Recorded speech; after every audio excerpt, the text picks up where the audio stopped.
Hey, all right, everybody. How's it going? Look, I got another box. Right, okay then. So what is inside this box? Well, it's a front dash cam and a rear dash cam. Now, the maker of this is GKU D600, and it's got a 4K dash cam, but if you use the rear dash cam with the front dash cam, it's 2.5K, and the rear dash cam is 1080p.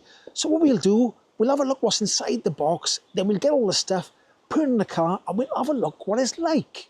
Okay then, let's have a look what we get inside the box in the GKU D600. Let's open the box up and have a look what's in here.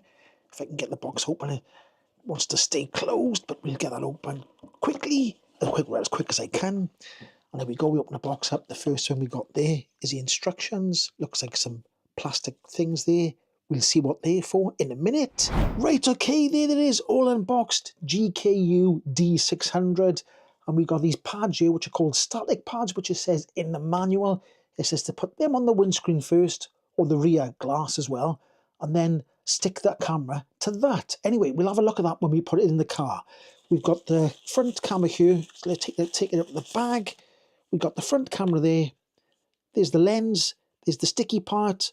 On this side, there's one switch. That does move up and down there. Look, so you've got adjustment. Then on this side here is a USB-C. That port there is to put the rear camera in. And it does come in there with an SD card. It comes pre-installed with a 64GB SD card. You've got a trim tool if you need to take any trim off. This here is the rear camera. So you've got the rear camera with all our lead. There's the plug I said, which goes into that bit there, like so. So that's the rear camera, which sticks on the back screen. You've got the power socket there, look. That's with the USB-C as well. You've got a scan code there, how to connect the hardwire kit, which that must have come from. That's to do with that box there. I'll show you that now. Then you've got some sticky pads to hold the wires. If you need to hold the wires, they've got some 3M sticky pads there. They did send me a hardwire kit.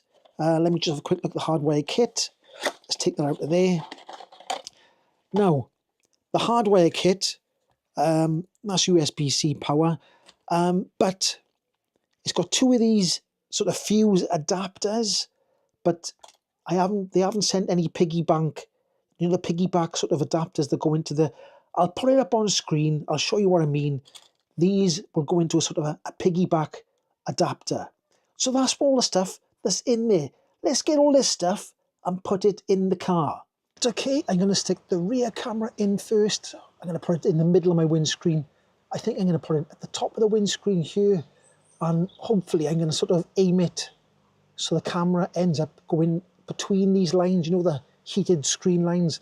I'll try and put it so the camera goes through them, if you know what I mean. But it does say first of all, to clean, give that area a good clean. It does say, like, use wet wipes and stuff, but I'm going to use some glass cleaner and I'm going to get it squeaky clean. So let me clean that. I'll stick on the anti-static pad, which I'll show you here. I'll stick the anti-static pad on there, and then I'll put the camera on. Right, okay, I've put the dash cam up there. I put it to the one side because it's going to be temporary. I just want to show you what the picture's like. So I've put the dash cam up there. This car has got tinted windows, but I don't think it'll make much difference to the actual camera.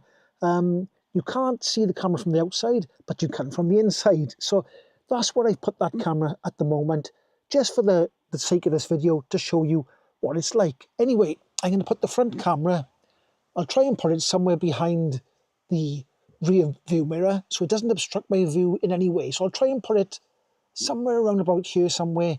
If you've got a different, if your car's got more stuff by here, just try and put it somewhere where it's not in the driver's view. And I'm going to clean the glass first as well. Okay then, I have followed the instructions in the manual, and it says to put stick the electrostatic film on first, and then stick the camera to the electrostatic film. So up there, I don't know if you can see it, I'll put the camera up there. Let's get there. There's the electrostatic film there, and there's the camera on the electrostatic film. So I've done that like the manual says, and I did clean the glass first. Now you can see the wire. If I come on this side here, you can see you've got the USB, and then this is the rear camera here going in. It is turned on. I got the camera turned on at the moment. Now, I have got the wires temporary dangling by here. You wouldn't have it like that, but I've got it like that because I've already got a dash cam installed in this car. This is just for the review. Now, I will show you later the sort of hardwired kit where you tuck it up under here. I'll try and show you briefly what that is like and what it entails. But anyway, I think I've got to connect my phone now via Wi-Fi, and the picture should come up on my phone. So let me just connect this camera here to Wi-Fi. Okay, so looking at the manual again, it says to download the Dashcam app, and it's got an Android QR code there and an iOS QR code as well. So I'll download that app on my phone, and then it should be easy peasy to connect to the camera. Okay, so I've powered on the camera, and I've downloaded the app, so I'm going to press next there. And it says connect with Wi-Fi, so I'm going to press connect. I'm going to look for the camera on here. There it is there. And the password is 1, 2, 3, 4, 5, 6, 7, 8. Let's do the password. 1, 2, 3, 4, 5, 6, 7, 8. Show the password. 1, 2, 3, 4, 5, 6, 7, 8. Connect. And there we go. The phone is connected. Right, okay, I've connected the Wi-Fi from my phone to the dash cam, and I'm going to press on the old Dashcam there. That's the app is called. And it's loading up. I can see D600 coming up on the thing. And it's got camera. It is loading. It's loaded, it's connected. So on the screen, once it comes onto the screen, you've got a little box there at the top, shows your camera. And if I press this little wiggle turny thing there, that should turn to the rear camera. So there we are, there's the rear camera. I got the rear camera at the back at the moment. It's not on the windscreen at the moment, just for this test. I've just put it in the back. If I press that again and go forward like that, let's just wait a second. It's back to the front camera. Now, you can click on the video. There's a video picture. That'll take, let's just press it and see what happens. Stop recording. Yeah, well, it stopped the recording. Press it again. Starts a recording. If you press the camera, if the camera is on the front dash cam and you press it, Picture success. it'll take a picture from the front camera. If you turn the camera around, like so, there's a little bit of a delay. Take a picture again. Picture success. It'll take a picture of the rear camera. Now let me just go to the back of the camera just to show you. There might be a slight delay in the dash cam and what's relayed on this screen here. But I'll just go to the back to show you that it is recording live. Let me just get out of the car a second. You might hear some beeps and stuff where the door's open on the car. Right, let me just go. Here. And then there should be a delay that you should be able to see me now. Yeah, I'm going to wave. There we go. That's not too bad. Not much of a delay, is it? But there we go. The light is behind me, so I look a bit shaded. But anyway, let's get back to the front. Look at the settings. Right. So, if I jump by here again and click on the camera settings, let's have a look what the settings look like. It said stop recording.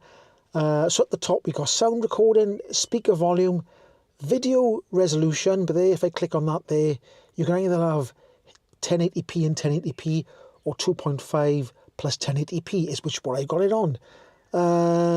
We've got light source frequency. It says 50 hertz there. Time watermark, yes. You can flip the camera from left to right. And I think that's so you can see the number plates on the back. So I don't know which way is right at the moment. Can I see the number plate at the back there? I haven't got it on. I'll have to work that out later. Collision detection sensitivity for driving. When the camera's recording mode, it will automatically lock the current video when an impact is detected.